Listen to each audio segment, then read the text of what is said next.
সুপ্রিয় শিক্ষার্থীরা, তোমরা তাহলে যেভাবে স্ক্রিনে দেখলে, যেমন দেখলে স্ক্রিনে, আমাদের আজকের পাঠ হচ্ছে নবম অধ্যায়ের ঐতিহ্য, সংস্কৃতি, পূজা পার্বণ ও ধর্মক্ষেত্র, যেটা আমাদের এবারের নতুন চ্যাপ্টার। এর আগে আমরা অষ্টম অধ্যায় শেষ করেছিলাম। নবম অধ্যায়ের এটা ঐতিহ্য, সংস্কৃতি অর্থাৎ পূজা পার্বণ ও ধর্মক্ষেত্রের এক নতুন চ্যাপ্টার।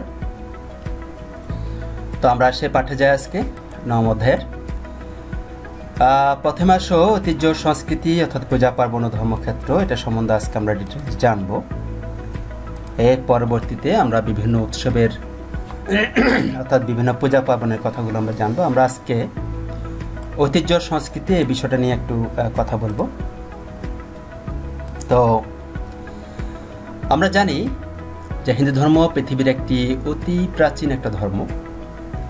হিন্দু ধর্মের আরেকটি নাম হচ্ছে সনাতন ধর্ম, তাই না? সনাতনটা কেমন হলো বা কেন হলো? সনাতন শব্দের অর্থ তো আমরা জানি, যা চিরন্তন, চিরস্থায়ী, নিত্য, তার নাম সনাতন।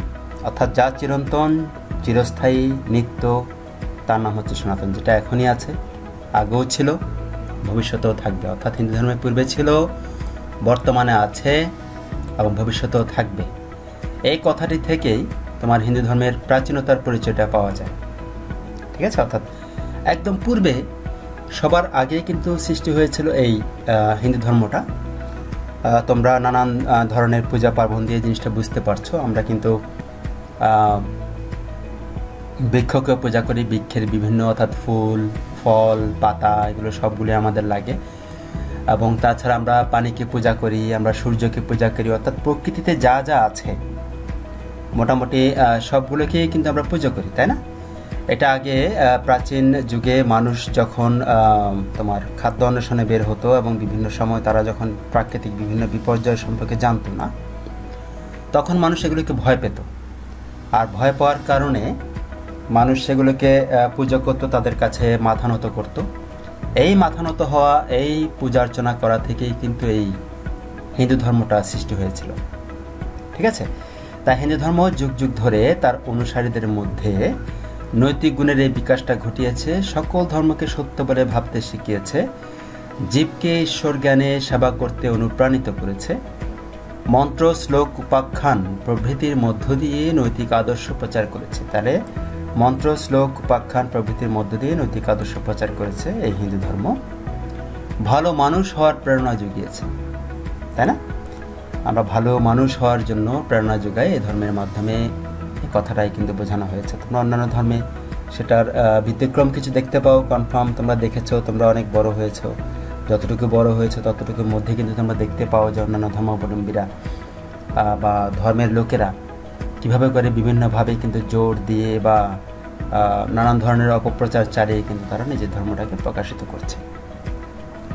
আমি কোনো স্পেসিফিক ধর্মের কথা বলতে চাচ্ছি না, তোমরা হয়তো ধারণা করতেই পারছো, হতে পারে সেরকম। যাই হোক, ঋষি কবিরা মন্ত্রে যে দেব দেবীর রূপের ধারণা দিয়েছেন, সেই ধারণা অনুসারে প্রতিমা নির্মিত হয়েছে। তার মানে এটা একটা প্রশ্ন হতে পারে যে প্রতিমা আসলে কোত্থেকে আসছে বা প্রতিমা কিভাবে নির্মিত হয়। ঋষি কবিরা মন্ত্রে যে দেব দেবীর রূপের ধারণা দিয়েছিলেন, হ্যাঁ, তার হাত কয়টা, পা কয়টা, বা কোন হাতে কোন কোন অস্ত্র থাকবে, এ ধরনের যে ধারণাটা, সে ধারণা থেকেই কিন্তু এই প্রতিমাটা নির্মিত হয়েছে, তাই না? এক এক দেব বা দেবীর এক এক ধরনের রূপ, ঠিক আছে? এক একটা দেব দেবীর কিন্তু এক এক ধরনের রূপ। যেমন লক্ষ্মী যেরকম, সরস্বতী কিন্তু সেরকম নয়, একটু বৈচিত্র্যতা রয়েছে, তাই না? আবার বাহনের মধ্যেও ডিফারেন্সটা রয়েছে। অর্থাৎ মোটামুটি প্রত্যেকটা দেবদেবী কিন্তু এক একটা ভিন্ন ভিন্ন রূপ, আর সেই রূপের কত না বৈচিত্র্য, এটা বোঝাই যাচ্ছে, তাই তো? রূপে, অলঙ্কারে, বাহনে, অস্ত্রে, বাদ্যযন্ত্রে বা পদ্মে, পুষ্পে বিভূষিত দেবদেবীর দিকে তাকিয়ে মুগ্ধ হয়ে আমরা, বুঝতে পারছো, রূপে, অলঙ্কারে, বাহনে, অস্ত্রে, তারপর বাদ্যযন্ত্রে, পদ্মে, পুষ্পে, অনেক দেবদেবী আছে এই ফুলে পূজা হয় না। কিছু দেবদেবী আছে অমুক পাতায় পূজা হয় না, যেমন বেল পাতায় পূজা হয় না, এরকম অনেক দেবদেবী রয়েছেন, তাই না? অবাক হয়ে তাকিয়ে দেখি ভক্তিতে মাথা নত হয়ে আসে। এই দেবতাদের হিন্দুরা মন্দিরে মন্দিরে স্থাপন করেছে। সেই মন্দিরগুলোর কি শোভা, কি সৌন্দর্য, তাই না? কি সুন্দর তার কারুকাজ। যেমন দিনাজপুরের কান্তজি মন্দির গাত্রে রামায়ণ মহাভারতের যে কাহিনী রয়েছে সে কাহিনীটা, তারপর বিবাহ, যুদ্ধযাত্রা, নৌবিহার প্রভৃতি পোড়ামাটির ফলকে খোদাই করা হয়েছে। খুব ইম্পর্টেন্ট একটা বিষয়। তোমরা দিনাজপুরে যদি কখনো যাও, দিনাজপুরের এই কান্তজি মন্দিরটা দেখে আসবে।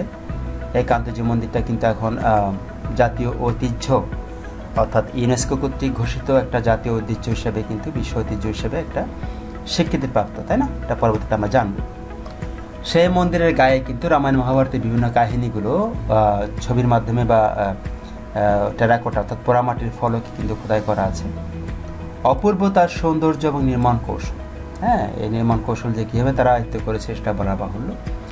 আবার মন্দিরগুলোকে কেন্দ্র করে সাধু সন্ন্যাসীদের আশ্রমকে কেন্দ্র করে গড়ে উঠেছে ধর্মক্ষেত্র বা তীর্থক্ষেত্র। তার এই ধর্মক্ষেত্র তীর্থক্ষেত্র কীভাবে গড়ে উঠেছে, এটা একটা প্রশ্ন উত্তর। যে মন্দিরগুলোকে কেন্দ্র করে, সাধু সন্ন্যাসীদের আশ্রমগুলোকে কেন্দ্র করে এই ধর্মক্ষেত্র বা তীর্থক্ষেত্রগুলো গড়ে উঠেছে। আমরা যে তীর্থক্ষেত্রগুলোতে তীর্থে যাই, সেই তীর্থক্ষেত্রেও কিন্তু কোনো না কোনো সন্ন্যাসীদের আশ্রমকে কেন্দ্র করে হয়েছে, কিংবা কোনো না কোনো মন্দিরকে কেন্দ্র করে হয়েছে, তাই তো? আচ্ছা, পূজার নানা উপকরণও রয়েছে, নানা সৌন্দর্য, এবং পূজা পার্বণ উপলক্ষে যে আলপনা আঁকা হয় তার সৌন্দর্য আমাদেরকে অবাক করে দেয়। পূজা পার্বণে মন্দিরের সাজসজ্জার সৌন্দর্যও উল্লেখযোগ্য। ঠিক আছে, আমরা লক্ষ্মী পূজার সময় কিন্তু আলপনা আঁকি, তাই না? লক্ষ্মী পূজার সময় কিন্তু আমরা আলপনা এঁকে থাকি, আমরা ঘরটাকে সুন্দর করে আলপনা দিয়ে সাজিয়ে নিই, এবং এটার সৌন্দর্যটা আমাদেরকে অবাক করে দেয় কিন্তু। এবং পূজা পার্বণে মন্দিরের সাজসজ্জার কিন্তু সৌন্দর্যের কোনো তুলনা হয় না। যেমন দুর্গাপূজার সময় প্রত্যেকটা মন্দিরকে যেভাবে সাজানো হয়, একদম বিভূষিত দেবদেবীর দিকে তাকিয়ে আমরা যেভাবে মুগ্ধ হই, ঠিক মন্দিরটার দিকে তাকিয়েও কিন্তু আমরা সেভাবে মুগ্ধ হই, তাই না? আচ্ছা, এই যে দেখো, এটা হচ্ছে তোমার কারুকাজ করা মন্দিরের ছবি। এটা হচ্ছে সেই কান্তজি মন্দিরের ছবিটা আর কি। ধর্মসঙ্গীত, ঈশ্বর ও দেবদেবীর মাহাত্ম্য, কীর্তনের সুর, তাল, লয়, বিভিন্ন প্রকার বাদ্যযন্ত্রের ব্যবহার, নৃত্য, নাট্য প্রভৃতির মধ্য দিয়ে শিল্প চর্চার পরিচয় পাওয়া যায়। এগুলো কেবল হিন্দু ধর্মাবলম্বী নয়, সকল ধর্মের সকল মানুষের উপভোগ্য। ঠিক আছে, বিভিন্ন ধর্মসঙ্গীত রয়েছে আমাদের, ঈশ্বর দেবদেবীর মাহাত্ম্য রয়েছে, কীর্তনের সুর, তাল, লয় রয়েছে, এবং বিভিন্ন প্রকার বাদ্যযন্ত্রের ব্যবহার রয়েছে। হ্যাঁ, নৃত্য, নাট্য, নাটক, এগুলোর মধ্য দিয়ে আমাদের শিল্পচর্চা কিন্তু পরিচয় পাওয়া যায়, অর্থাৎ আমাদের হিন্দু ধর্মে কীরকম শিল্পচর্চা হয়। ঠিক আছে, ধর্মক্ষেত্র, মন্দির, পূজা পার্বণ প্রভৃতির মধ্যে ধর্ম জীবনের যে সকল উপকরণের পরিচয় প্রকাশ পায় তারই নাম হচ্ছে সংস্কৃতি। তাহলে সংস্কৃতি কাকে বলে, এটা একটা প্রশ্ন উত্তর। যে ধর্মক্ষেত্র, মন্দির, পূজা পার্বণ প্রভৃতির মধ্যে ধর্মজীবনে যে সকল উপকরণের পরিচয় প্রকাশ পায় তার নাম হচ্ছে সংস্কৃতি। আর হিন্দু ধর্মকে কেন্দ্র করে এক উন্নত সংস্কৃতির প্রসার ঘটেছে। এই সংস্কৃতি দেশ ও বিশ্বের কাছে আদরণীয়। আমাদের কিছু সংস্কৃতি কিন্তু বিশ্ব লালন করে, কিন্তু আমাদের কিছু সংস্কৃতিকে বিশ্ব কিন্তু এখন লালন করে, তাই না? হিন্দু ধর্মকে কেন্দ্র করে এই সংস্কৃতি যুগ যুগ ধরে গড়ে উঠেছে, যুগের পর যুগ ধরে প্রবাহিত হয়ে চলেছে। কালের ছোবলে অনেক কিছু ধ্বংস হয়ে গেলেও যা কিছু রয়েছে তার মূল্য এখনও অপরিসীম, হ্যাঁ, অমূল্য। অতীতের কৃতি, অতীতের প্রজন্মের এই অবদানকেই বলা হয় ঐতিহ্য।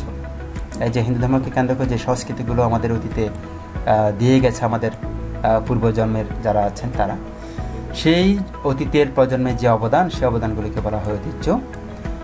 আর এই ঐতিহ্যকে অবলম্বন করে নতুন সাংস্কৃতিক উপকরণ নির্মিত হয়। পূজা পার্বণ, উৎসব অনুষ্ঠান এবং মঠ মন্দির প্রভৃতির স্থাপত্য, নকশা কিংবা প্রতিমা নির্মাণের ঐতিহ্য গর্ব করার মতো। আমাদের কর্তব্য হলো ঐতিহ্য রক্ষা করা এবং একে সমুন্নত রেখে তাতে নতুন করে সংযোজন ঘটানো, বর্তমান সংস্কৃতিকে ঐতিহ্যের আলোকে সাজানো। তো বর্তমান আমাদের যে কালচারটা রয়েছে সেটাকে ঐতিহ্যের আলোকে সাজানো, হেরিটেজের আলোকে সাজানো। একটা আলপনা দেখো, এই আলপনাটা আমরা লক্ষ্মীর পুজোর সময় বা কালী পুজোর সময় আমরা করে থাকি। উল্লেখ্য, দিনাজপুরের কান্তজি মন্দির সহ এ ধরনের ঐতিহ্য সংরক্ষণে বিশ্ব এগিয়ে এসেছে। এ ধরনের মন্দির ও প্রতিষ্ঠানসমূহকে বিশ্ব ঐতিহ্য বলে স্বীকার করে নিয়ে তার সংরক্ষণের উদ্যোগ নেওয়া হয়েছে। ঐতিহ্য পরিচয়ের সাংস্কৃতিক পরিচয় হিসেবে আমরা পূজা পার্বণ ও ধর্মক্ষেত্র বা তীর্থক্ষেত্রের পরিচয় পেলাম। এখন ঐতিহ্য ও সংস্কৃতির দৃষ্টান্ত হিসেবে আমরা মহালয়া, দোলযাত্রা এবং চৈত্র সংক্রান্তির পরিচয় তুলে ধরবো। এটা কিন্তু আমরা আজকে করব না, এটা আমরা আগামী ক্লাসে করব। তবে তার আগে আমরা যেটা ডিটেলস আমরা যেটা বলতে চাচ্ছিলাম সেটা হচ্ছে দিনাজপুরে যে কান্তজি মন্দিরটা, এ ধরনের সৌন্দর্যমণ্ডিত যে মন্দিরগুলো রয়েছে, এই মন্দিরগুলোকে সহ আরও বিশিষ্ট কিছু মন্দির বা উপাসনালয়কে তোমার বিশ্ব ঐতিহ্য হিসাবে কিন্তু কি করেছে, স্বীকৃত করেছে। এই বিশ্ব ঐতিহ্য কে স্বীকার করে নিয়েছে? তোমরা জানো জাতিসংঘের একটা সংস্থা রয়েছে যার নাম হচ্ছে ইউনেস্কো, তাই না? এই ইউনেস্কো তোমার বিশ্বের বিভিন্ন সৌন্দর্যমণ্ডিত বা যে স্থানগুলোকে বা যে প্লেসগুলোকে আর কি তোমার স্পেশালি সংরক্ষণ করার প্রয়োজন আছে, অর্থাৎ ভবিষ্যৎ প্রজন্মকে জানানোর জন্য হোক কিংবা আমাদের এই বিশ্বের যে ঐতিহ্যগুলো রয়েছে সেগুলোকে সংরক্ষণ করার উদ্দেশ্যেই হোক, তারা কিন্তু এই বিশ্ব ঐতিহ্যগুলো কিন্তু কি করছে, তোমার খুঁজে খুঁজে দেখছে এবং পরীক্ষা করে দেখছে যে কোনটা বিশ্ব ঐতিহ্য হিসেবে মানে স্বীকৃতি লাভ করা যায় এবং যেটাকে রাখলে আমাদের ভবিষ্যৎ প্রজন্মকে সেটা সম্বন্ধে জানিয়ে আমাদের পৃথিবীর যে ঐতিহ্যগুলো ছিল সেই ঐতিহ্যগুলো জানানো যায়। হ্যাঁ, অর্থাৎ বিশ্ব ঐতিহ্য হিসেবে যখন ইউনেস্কো কোনো কিছুকে স্বীকার করে নেয় তখন সেটা সংরক্ষণের জন্য কিন্তু সরকারও তৎপর হয়, বুঝতে পারছো? এবং এই জন্য একটা কমিটিও কিন্তু গঠিত হয় এবং সেই কমিটি ওই বিশ্ব ঐতিহ্যের পিছনেই কিন্তু সবসময় সময়টা কাজে লাগায়। অর্থাৎ সোজা কথা বলতে গেলে ওই প্রতিষ্ঠানটি নষ্ট হচ্ছে কিনা বা ওই প্রতিষ্ঠানটি কী করলে আরও সৌন্দর্যমণ্ডিত হয়, সবাই আরও খুব বেশি এটাকে প্রেফার করতে পারে এবং এটাকে কিভাবে তোমার পর্যটন শিল্পে আখ্যায়িত করা যায়, সেরকম বিষয়গুলো কিন্তু সেই কমিটিটা কিন্তু নির্ধারণ করে থাকে। ঠিক আছে, বুঝতে পারছো ব্যাপারটা? তাহলে বিশ্ব ঐতিহ্য বলে স্বীকার করে নেয় কোন প্রতিষ্ঠান? জাতিসংঘের ইউনেস্কো যে প্রতিষ্ঠানটা রয়েছে। অর্থাৎ ইউনেস্কো বলতে ইউনেস্কো ফুল মিনিংটা তোমরা জানো নিশ্চয়ই, যে জাতিসংঘের একটা সংস্থা যেটাকে ইউনেস্কো হচ্ছে UNESCO,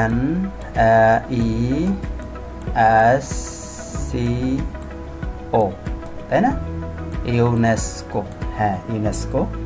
এই ইউনেস্কো ফুল মিনিংটা হচ্ছে United Nations Educational Scientific Cultural Organization, অর্থাৎ United Nations Educational and Scientific and Cultural Organization, এটাই হচ্ছে ইউনেস্কো। তো ইউনেস্কো ফুল মিনিংটা আমরা জানলাম।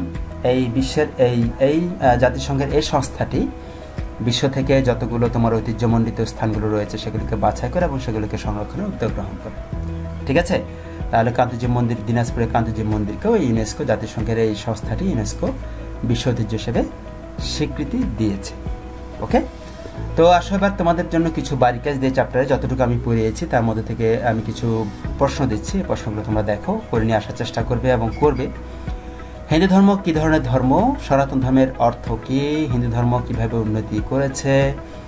দিনাজপুরের কান্তজি মন্দির দেখতে কেমন? এটা কান্তজির হবে না, কান্তজি মন্দির দেখতে কেমন? সংক্ষিপ্ত বর্ণনা দাও। আলপনা শব্দের অর্থ কী? পূজা পার্বণ কী? কীর্তন কী? সংস্কৃতি কী? ধর্মক্ষেত্র বা তীর্থক্ষেত্রগুলো কিভাবে গড়ে উঠেছে? দেখো প্রতিটা কথাই কিন্তু এখানে আছে যেগুলো আমরা আলোচনা করেছি। কান্তজি মন্দিরকে কেন বিশ্ব ঐতিহ্য হিসেবে ঘোষণা দেওয়া হয়েছে? ঠিক আছে, কীর্তন কি? পূজা পার্বণ কি? আলপনা শব্দের অর্থ কি?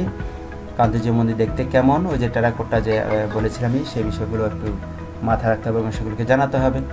হিন্দু ধর্ম কীভাবে উন্নতি করেছে এবং সনাতন ধর্মের অর্থ কী? আর হিন্দু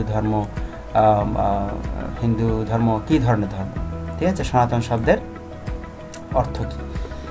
কিছু শূন্যস্থান পূরণ দেখো। শূন্যস্থান পূরণগুলো হচ্ছে ঋষি কবিদের মন্ত্রের ধারণা দিয়ে নির্মিত হয়েছে ড্যাশকে কেন্দ্র করে ধর্মক্ষেত্র বা তীর্থক্ষেত্র গড়ে উঠেছে। ভক্তিতে মাথা ড্যাশ হয়ে আসে, প্রতিটাই কিন্তু তোমাদের লাইনের মধ্যে পাবা।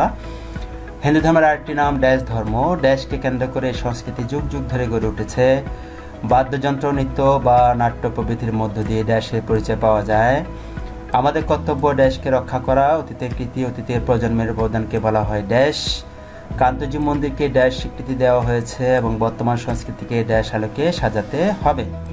এখানে আমি 10টি শূন্যস্থান পূরণ দিয়েছি। শূন্যস্থান পূরণগুলো আমি তোমাদের কাছ থেকে 100% আশা করব এবং আমি বাড়ির কাজগুলো দেখবো আমাকে কে বাড়ির কাজগুলো আসলে পাঠিয়েছে। বিশেষ করে প্রশ্নগুলো না পড়লেও তোমরা শূন্যস্থান পূরণটা অবশ্যই আমাকে পাঠাবে। ঠিক আছে, অন্তত কিছু কাজ তোমরা করছো সেটা আমাকে দেখাতে হবে। ঠিক আছে, যারা আজকে ভিডিওটা দেখবে তারা অবশ্যই এই শূন্যস্থান পূরণটা হোমওয়ার্ক করে আমাকে অবশ্যই পোস্ট করবে। ঠিক আছে, আমি সবার কাছ থেকে আশা করব। আর তোমাদের অনেকেরই কিন্তু দেখার মানে কি বলবো, অনেক স্টুডেন্ট আমার 18-19 জন কিন্তু আমি প্রতিবারই দেখতে পাই ক্লাসটা দেখছে প্রায় 5 জন কিংবা 7 জন কিংবা 9 জন, কোনো সময় 12 জন বা 15 জন। আমি চাই তোমরা সবাই ক্লাসটা দেখো। ঠিক ঠিক আছে? আমি সবার কাছ থেকে আশা করব তোমরা যাদেরকে চিনো তাদেরকেও তোমরা সেটা বলে দেবে। আমরা এটা অনেক কষ্ট করি কিন্তু তোমাদের জন্য ক্লাসগুলো করি যাতে তোমরা ভালো মতো শিখতে পারো। এখন ক্লাসগুলো যদি তোমরা না করো আমাদের কিন্তু কী বলে স্ট্যামিনাটা কিন্তু হারিয়ে যাবে, তাই না? ওকে, যাই হোক, এটা মনের একটা দুঃখের কথা বললাম। এটা সবাইকে তোমরা শেয়ার করবা, যারা আমার ক্লাসে আছে তাদেরকে শেয়ার করবা যাতে করে তারা ক্লাসগুলো দেখে, ক্লাসগুলো যেন মিস না করে, ঠিক আছে? ওকে, তো আজ এই পর্যন্তই। তোমরা পরবর্তী ক্লাসগুলো ঠিকমতো দেখবে, ভালো থাকবে, সুস্থ থাকবে, নিরাপদে থাকবে এবং অবশ্যই stay home, stay safe, confirm এবং অন্যান্য কাজের সাথে যুক্ত থাকবে সবসময়। এই আশাবাদ ব্যক্ত করে আজকে মতো বিদায় নিচ্ছি। Okay, thank you, bye bye, tata.